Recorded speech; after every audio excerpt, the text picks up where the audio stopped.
We're going to the races. I'm excited. Haven't been to a saw race in a little while. We're coming back. And we're coming back strong. I'm gonna try to get a couple guys together. It is February 10th. I'll put the address down below. So if any of you guys are Canadian and around the Quebec area, that's where it's gonna be. I'll put the address anyhow down in the description box there. If anybody is interested, hopefully I'll get this video up in time that people can make arrangements. Anyhow, so I have the 2100 CD. That thing is pretty near ready to go. It's not a full-blown race saw, that one though. That was more just a good little project, but it runs strong. Well, I mean, they're already a wicked saw, but after you port them too, they're pretty wild. So that one's gonna go with me. The 391 that I did, that'll go with me. My little tiny Poulet there, the 2150 cheap one there, that'll probably go too, because I don't really have any saws for the 30cc class. So I'll probably bring that one. What other saw am I gonna bring here? Well, my old 76, xl76, and my other Poulet, you can't really see it there, but that one's gonna come too, the 4400. I still have to fix a reed problem with that saw though. It's still, I don't know. So hopefully I'll be able to get to it in time to actually bring it, because I don't want to hurt it.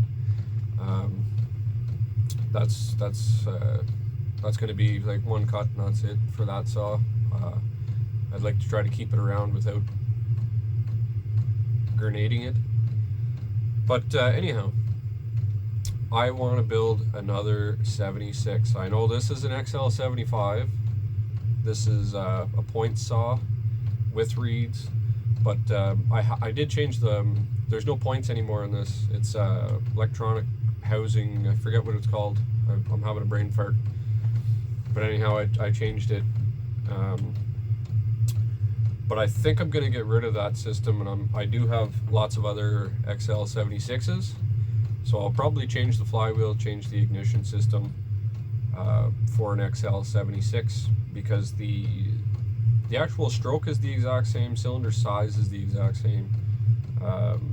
There was just very minor differences compared to, or in between the 75 and the 76 XL home lights. This one, there's very low hours on it. I built this a couple years ago anyhow, but I didn't build it to race, and I never worked with it. So we're gonna build this saw to strictly just race. Bring it out a couple times a year. Not doing any firewood with it. I have a firewood XL76 already.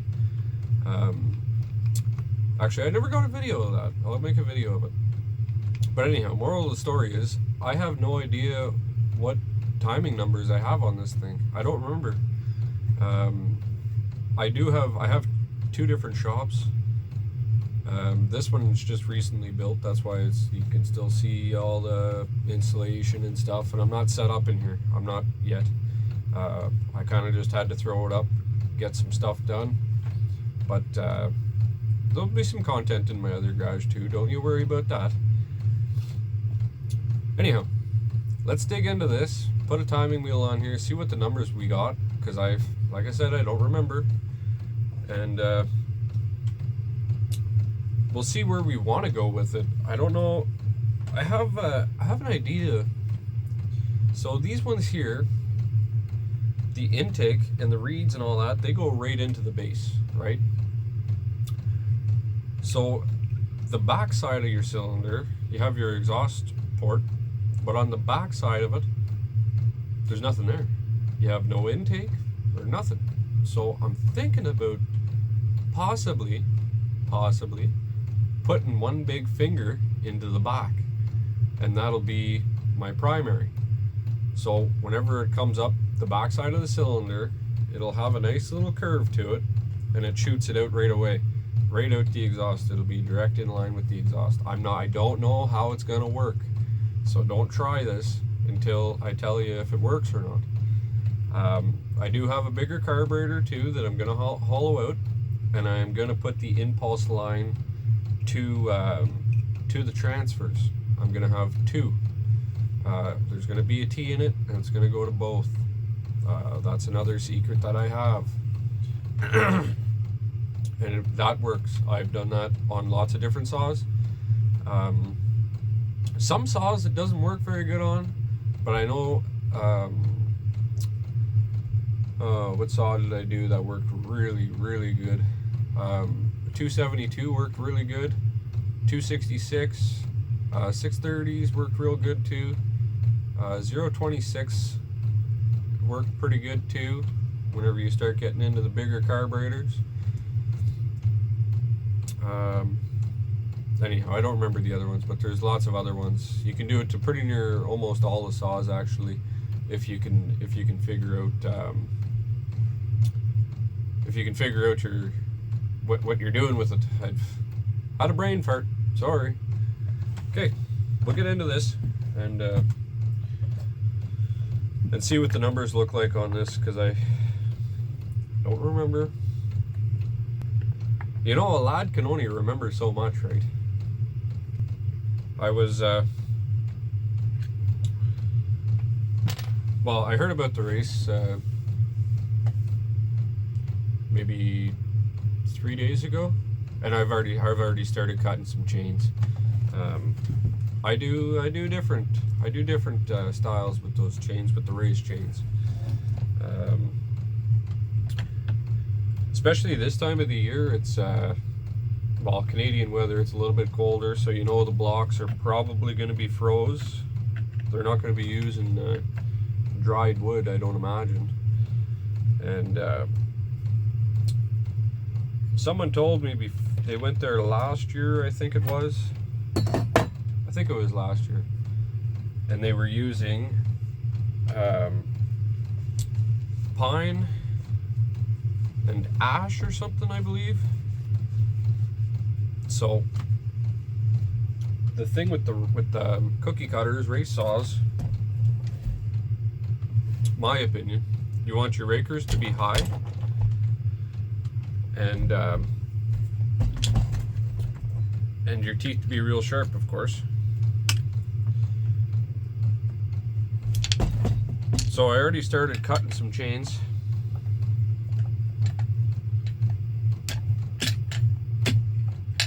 A lot of times I find it's easier to take these bars off if you get that little plate out.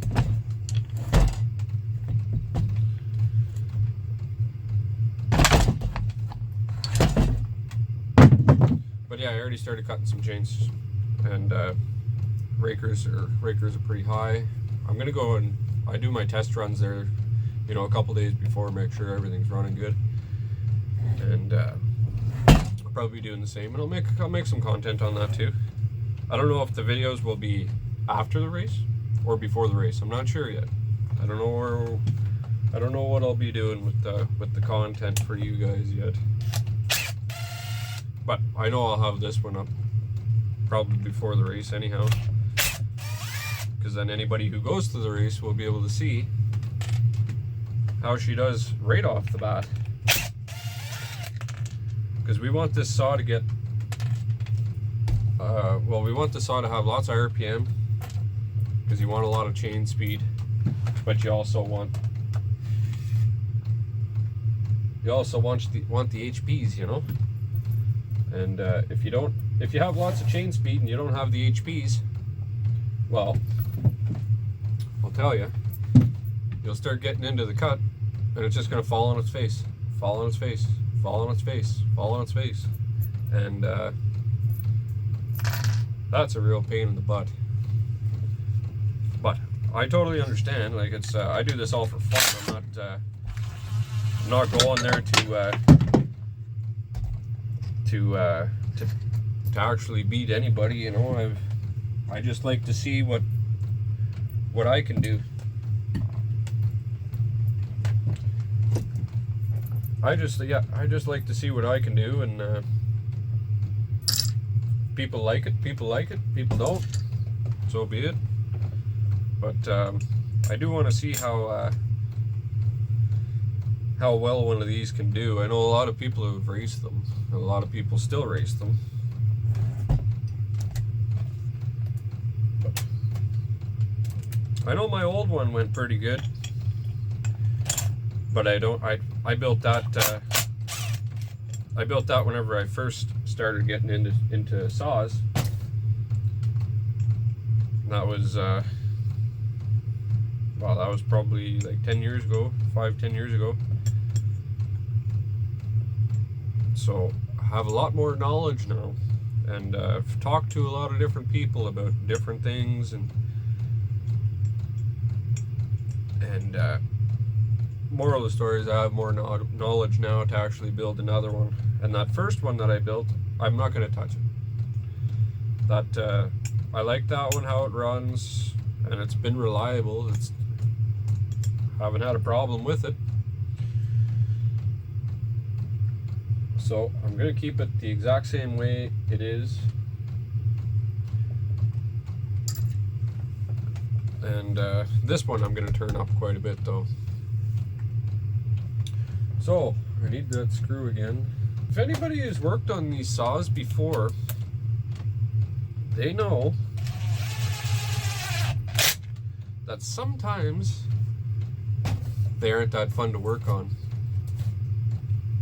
A lot of them are, you know,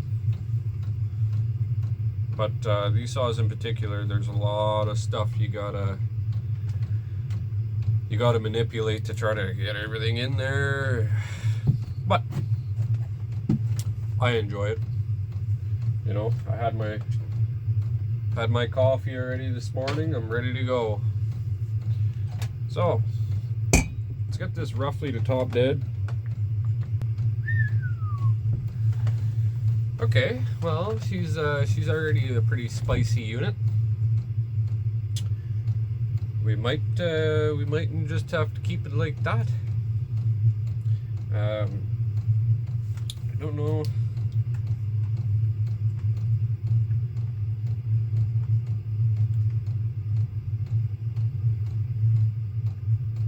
Oh, there's no base gasket.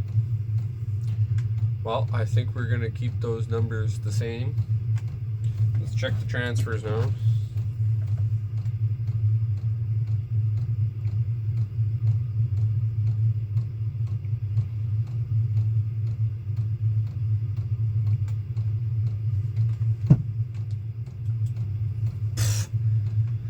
Those numbers are going to stay the same for sure. I didn't think I went that spicy with it the first time. Like the port's still nice and polished. It's not dirty at all. But that unit is going to stay right the same for sure. So I think I'm going to try it with just the electronics instead of the points before I switch it over to the 76s, where it's just the coil instead of points and all that stuff. I'm going to try it like this first. I guess the only thing I really have to do is hollow out the carburetor, start to booger her up a little bit, so we can make a good video on how to hollow out a carburetor.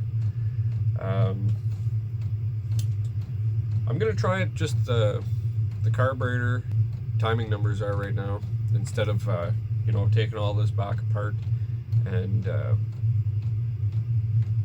then drilling holes and putting a bung in there and all that stuff. So I'm gonna try it like this first, I think. I still have another week and a half, so I can play around with it within the week and a half, in between work and stuff like that. So, well, let's take this saw off the bench, or no, actually, you know what? We're gonna keep it here. I'll just take that timing wheel off for now.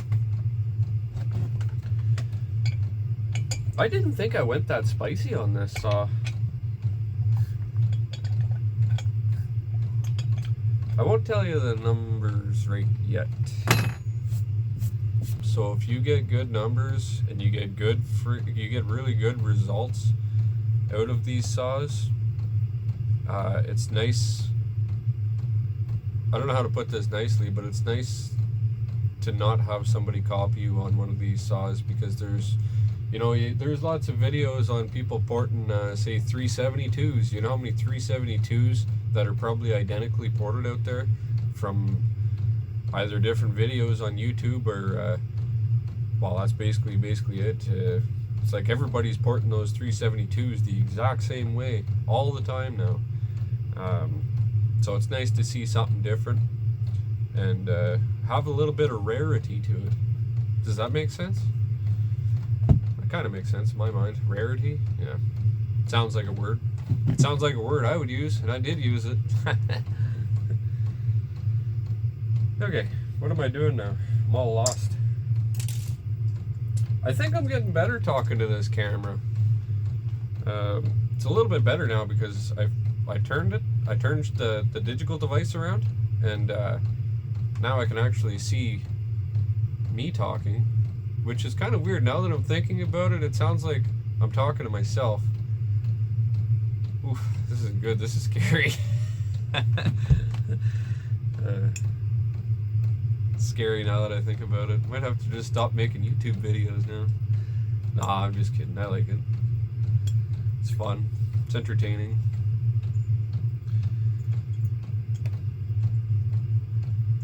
But yeah, back to the other part. I don't mind giving my numbers for, the newer stuff. People are going to find that out regardless.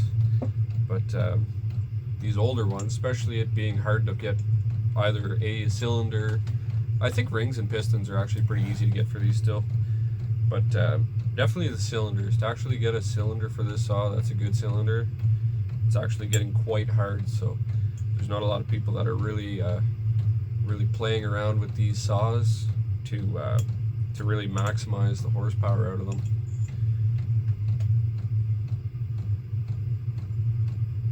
So that's another reason why if I have good numbers for one of these saws, I like to, try to keep it to myself. Yeah, some people will probably get a little bit mad or whatever, but don't you worry, I'll give my numbers for all the other saws. Well, most of the other saws. I mean, it's not a huge secret.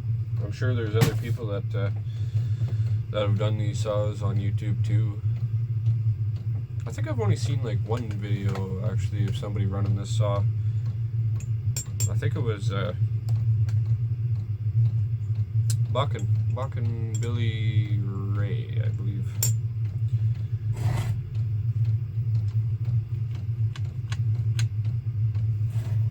But yeah, that thing sounds pretty wicked too. He pulls a 30 inch bar, 32 inch bar, something like that on. Pretty neat. Carburetor time.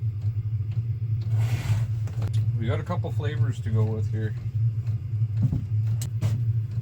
Well, now that you guys are turned around and you can actually kind of see my personal collection of the carburetors, carburetors and pistons that I've grenaded in half because I've put too much power to them. Happens. If you're building saws and you're either racing saws or you're porting saws or anything to do with the modification of a chainsaw, you're gonna pop one or two of them. That's guaranteed. I've destroyed a couple saws actually. Everybody has, my opinion. If you say you never grenaded a saw, you're lying. If you're modifying them, of course. This was the flavor that I was originally thinking about. See, it's about a toonie size hole that goes all the way through. But what I am getting at is this is the impulse.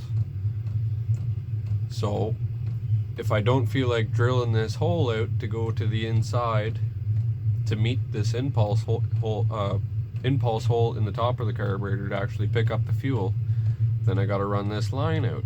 And sometimes you can get it to pick up more fuel if you run that line, depending on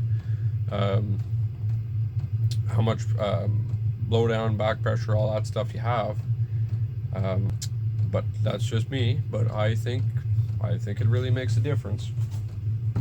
So that's the flavor that I was intentionally, well, thinking about going with, but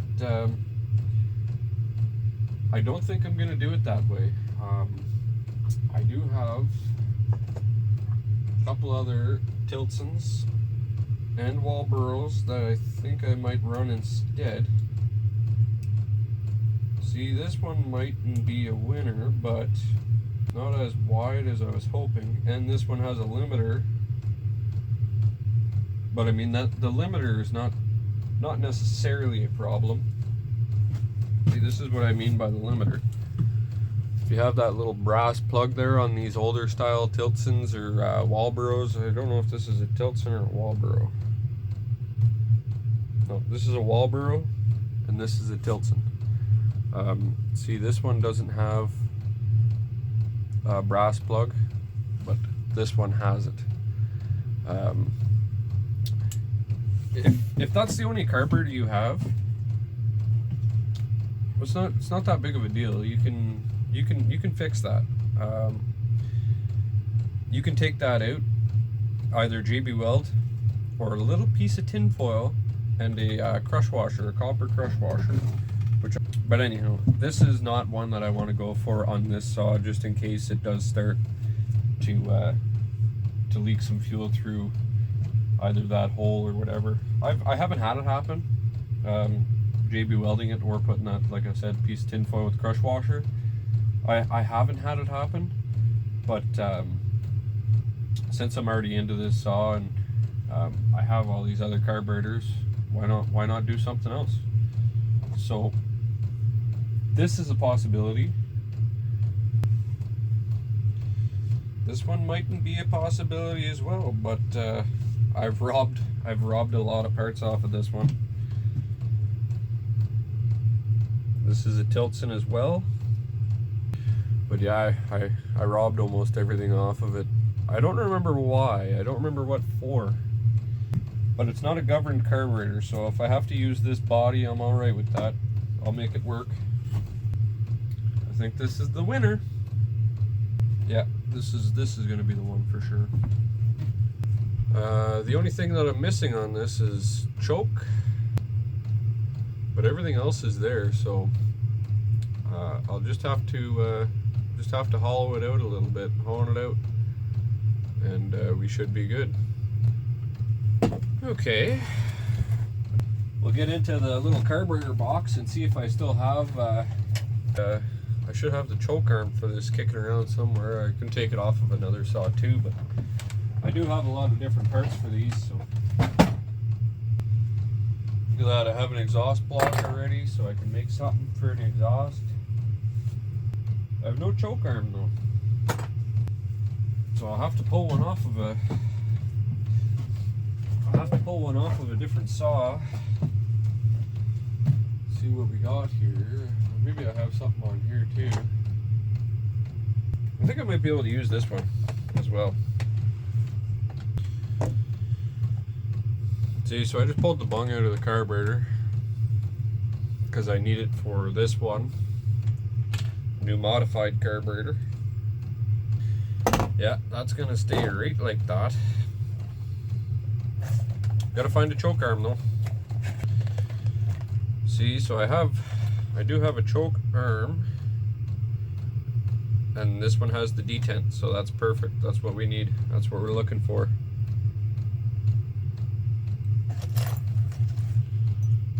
This one also has a detent, so I think this is the winner. I think this is the one I'm going to use. This one. And I do have a spring. I do have the little ball. Now we got to push that little guy down. Well, I think we're in action. I got the carburetor hollowed out to where I want it to be. got the choke working properly. Throttle linkage is good. I did JB weld the bung in. Everything's looking pretty good. I'll show you. You want maximum airflow, right? So look at that. Look at the size of that. It's working, and you can kind of see, if I can get it to focus properly, you can see how I grinded it out, hollowed it out, but I've still made sure that I can have my screen in there properly to break up the fuel. But look at the size of that.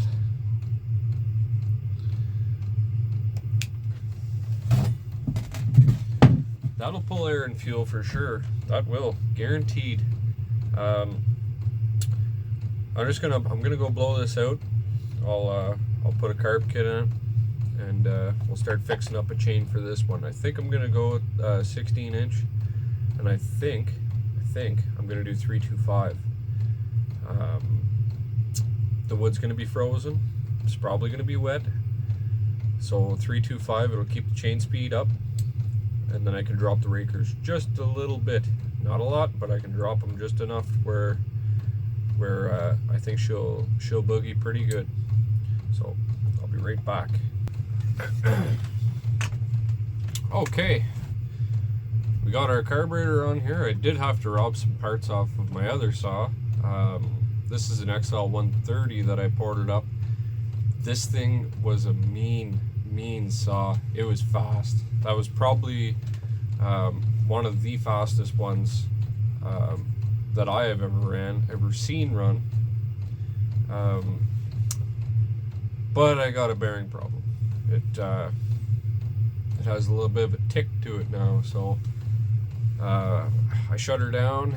I gotta try to find some good bearings for it. I didn't want to pull apart a good saw that has lots of potential, because I do like porting them, right? I'm just gonna wait until I find a good set of bearings to throw into this one, and this one will be up and going again too. But like, there's probably 3 or 4 like small competitions that I've done with this saw, and it was good. It was a good runner, but got that bearing tick now, so I don't want to run it and ruin my cylinder and all that stuff. So I shut her down. I shut her down before it was too late. Don't try to push it. Don't do it. Better off just shut it down. If you like the way your port job is on that, or a saw that you build, and you start hearing a noise or something, take it apart. Find out what's going on. Don't run it. Don't start playing with the idle screws and all that stuff. If it's running good and then all of a sudden it starts running real bad, there's something going on. This one, it ran really good, but I started to hear that ting ting ting ting ting ting, you know, the bearing, the bottom end bearing let go, the connecting rod bearing.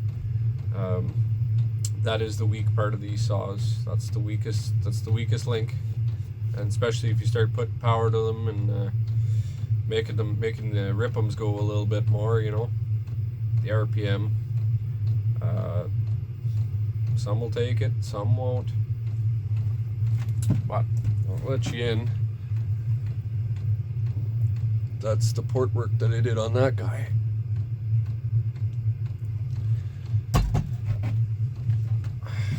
Again, I can't tell you the numbers on this one. I know the numbers in this one in my head. I've done this saw. I built this saw, I think it was like right around 3 years ago or so.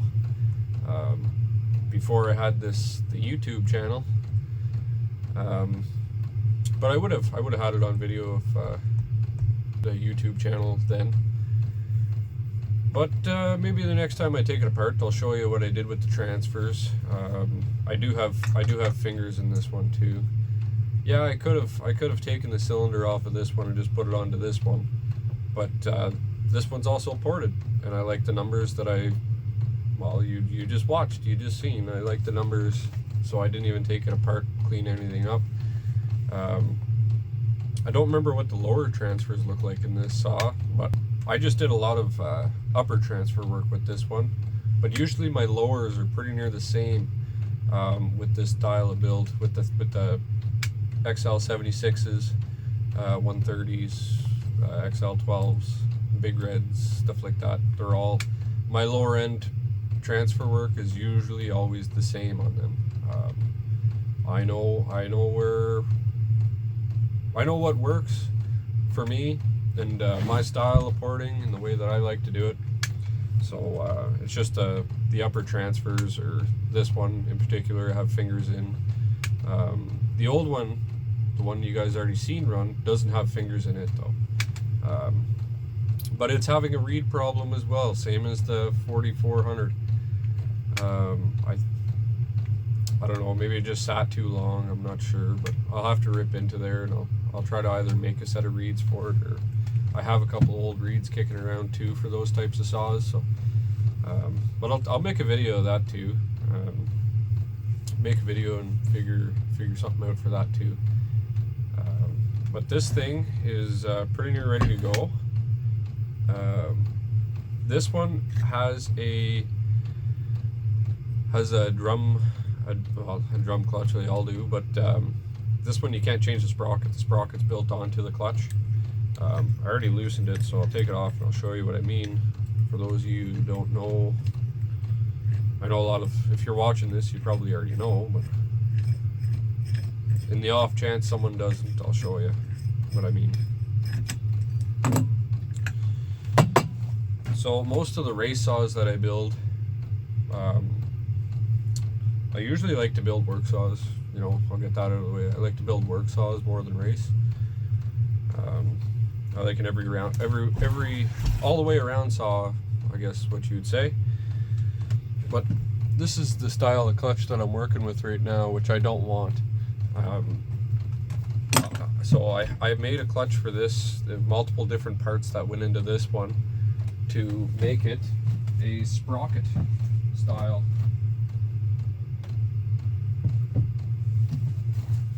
To make it a sprocket style chain. So I have multiple different sizes. So this is an 8, this is a 7. I also have a 9, 10, and I think that's it. I think that's all the ones I have. But porting the chainsaws and making them a race saw, sometimes you could get more chain speed, or if you need a little bit more power, you can drop it down to a 7-tooth or an 8-tooth, 9-tooth, and so on. There's a whole bunch of different things you can do with these saws. You're building a race car, you're building a 10-second car, you know, or whatever you may be, alcohol cars, all that stuff. This is just going to be high test. I'm not going to run alcohol. We'll see how it goes. If it goes real good and I like it, and maybe I'll put a splash of alcohol in there. I'm not sure. I don't know. Aviation fuel. I'll probably run aviation fuel more than likely, or that what is it? The VP C12, stuff like that. High octane. Because I know that other saw, it doesn't run on straight gas. It's a methanol saw only. So whenever you run your methanol saws, you have to open your jets up quite a bit, and you need more. And then if you try to run straight gas through a methanol saw, it'll usually flood itself, and that's my experience with it. You'll never get it proper. So I'm gonna go ahead and change these sprockets around. This one luckily was already loose, but this one is not, so I don't have the proper tools for these, of course. So what I usually do, I need a spark plug to put back in the hole so I have compression. This saw has enough compression, it holds itself if you give it a tickle with a hammer and a screwdriver or a hammer and a chisel or whatever on the clutch. Because I don't have that weird fork thing that these ones did. I make it work. Yeah, okay, yeah, a backyard chainsaw builder, but hey, listen, I worked in an actual dealership, and 9 times out of 10 these old saws come through the shop, and you just don't have the tool to do it, so you have to make it work. I haven't had any break. I've never had any of them break.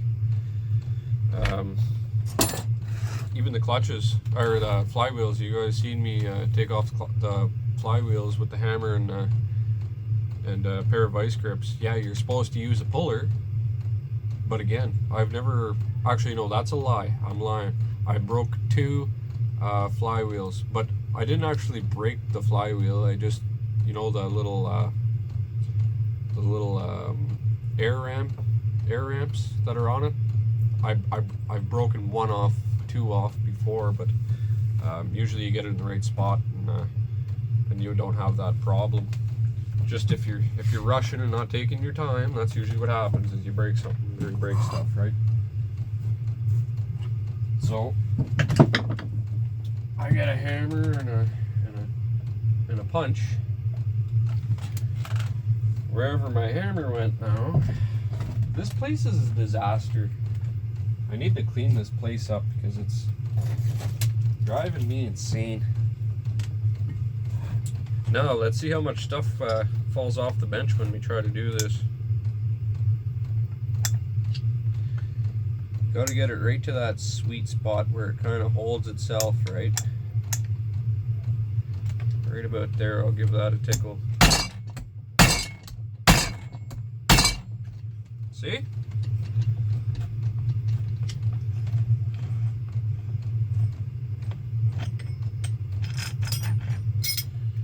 Just like that. So now that we got that off of that one, bring this one back up on the bench. See? This one I can remove. And this one is a 9-tooth sprocket. So you can see the difference. This is a 7-tooth compared to the 9-tooth. I don't know what I want yet. I think I'm gonna put the 8-tooth on there. And I am running a 325 chain. Let's try the 9-tooth then.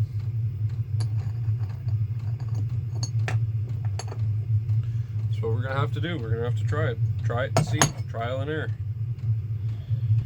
That's the thing about racing. You just have to. You have to try. You have to try multiple different things. Sometimes it works out in your favor. Sometimes it doesn't. If you're trying to go fast, you need to experiment with lots of different things. You know, and a lot of the times you start porting saws, and you can't get it to idle down enough where the chain stops spinning, so then you're gonna have to screw around with your clutch springs and different clutches, and you know, like this took me a while to find one of those that I can actually take the sprockets off of. That took me a while to find too, but that's how it goes. That's the saw life. Sometimes you get it right away and you like it and it works, but oftentimes you need to play around. You need to figure out what's going on, what's it doing, why is it doing that. I think I'm gonna like that. I think that'll do what I want it to do. So cover back on there.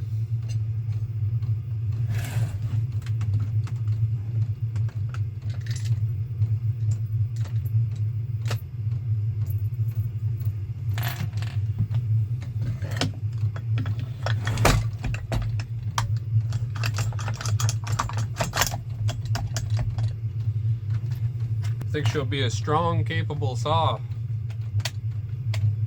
The oiler still works and everything too, so that's That's perfect. A-okay.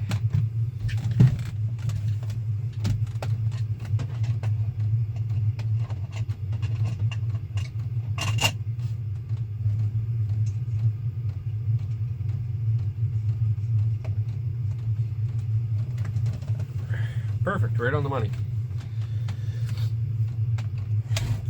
Let's get that handle back on there now.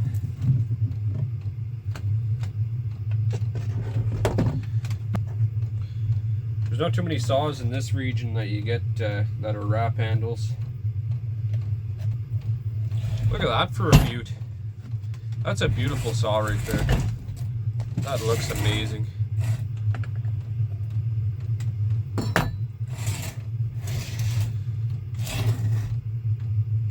Okay, now we gotta make a little bit of an exhaust for this now. I was thinking something kind of like this is what I had in mind.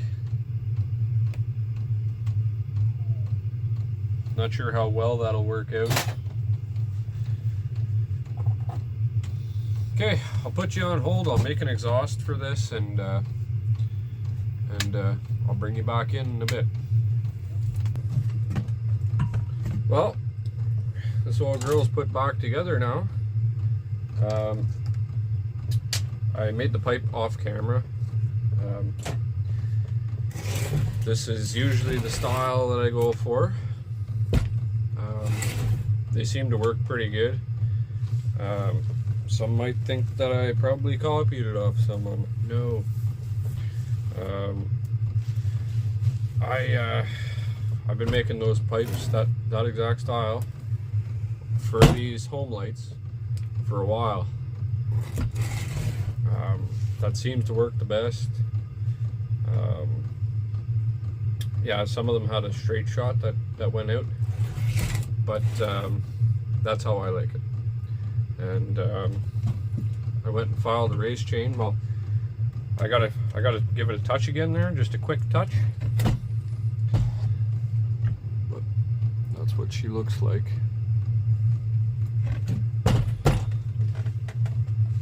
So I'll go ahead and give it a quick file, and I'll fast forward a little bit, and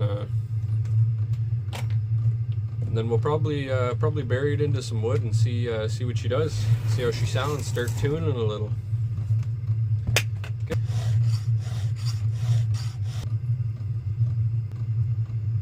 Well, we got her topped off with fuel. Let's fire it up, give her a quick tune, and then I'll probably make a little video of it cutting in the backyard. I'm just going to open up my jets a little bit, because I don't know where this thing's going to like to run. So I'll just open them up a little bit. I'm going to crack the door too. I usually have a little spray bottle here that gives her a little kickstart, you know what I mean?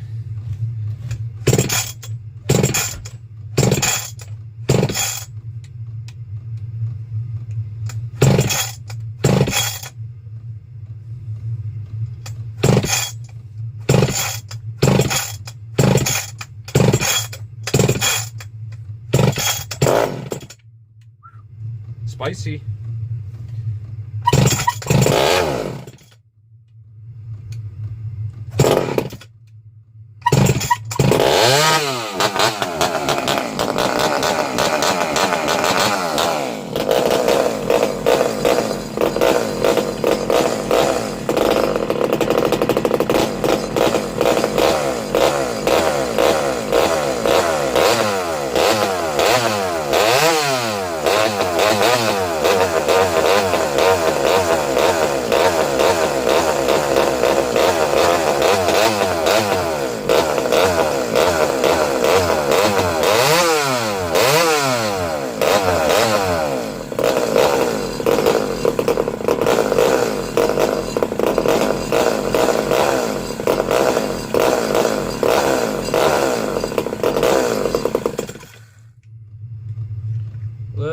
Too high on the low.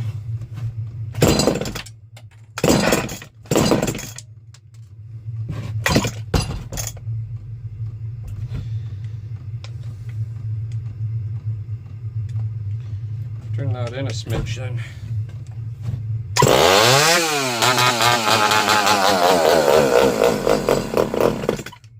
Oh, not high enough.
Now why can't I get this darn thing to idle? I think I know what's going on. I think I know what's going on. Yeah, that's exactly what's going on. I'm gonna have to drill another hole for my idle. Yeah.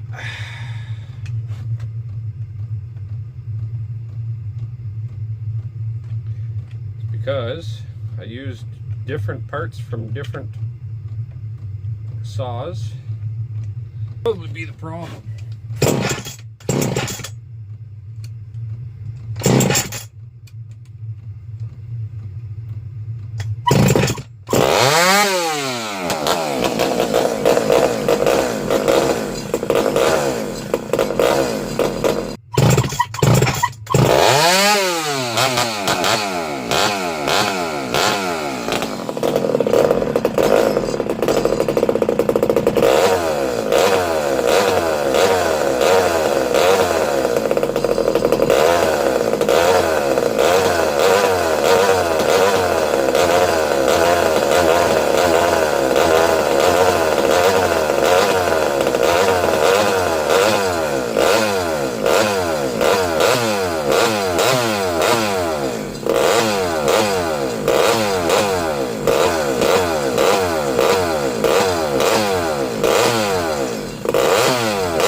Okay, I'm gonna go stand outside for a minute because it's a little smoky in here, but I'll go set up a block and we'll cut. Can't run it too long. I do have neighbors, so I'll just give it a quick little fire and that's it. Can't really tune it or anything out here, so.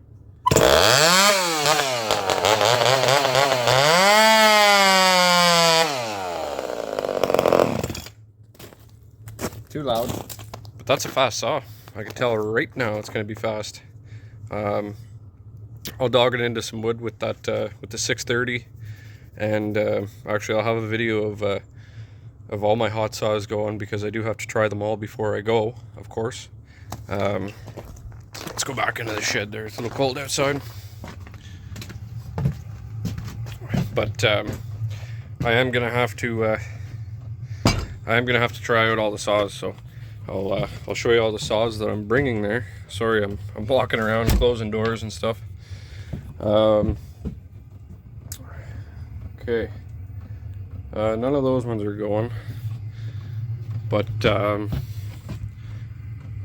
the 391 is gonna go. That Poulan is gonna go. that other home light, you guys have seen that run. That's going to go also. My 670 is probably going to go as well.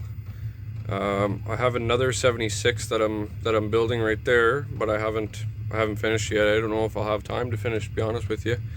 My 2171 will go, and my 4400 Poulain, and maybe that 630 right there. I'm not sure about the 661, but yeah, I'll put it down in the comment section, or not comment section, comments, yeah, where the race is going to be. So if any of you guys are around Quebec in Canada, you're more than welcome to pop in. Bring your own saw too, even if it's not ported saw. Just run it, have a day, you know, have some fun. Anyhow,